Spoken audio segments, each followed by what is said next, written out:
సంపంగి రంగు చీరకి నా చేతులు ఇలా 3 సార్లు పెడితే ఉన్నంత ఎర్రటి అంచున్నటువంటి చీర అమ్మకిస్తే అమ్మ ఆ చీర కట్టుకుని వచ్చి కూర్చుని, ఎరా నాన్న నీకు సంతోషమేనా, నువ్వు ఇచ్చిన చీర కట్టుకున్నానురా, ఎంత బాగుందో అని అమ్మవారంటే, నువ్వు మనస్సులో భావన చేత ఇచ్చిన చీర ఏదో అది ఆవిడకి అందుతుంది.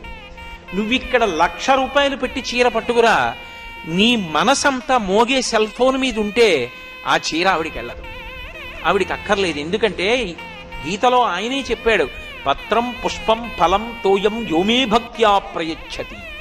నాకు భక్తితో ఇచ్చింది పుచ్చుకుంటాను తప్ప భక్తి లేకుండా ఇచ్చింది పుచ్చుకోవడానికి అది నీదా, నేనిచ్చింది నాదే ఆ చీర.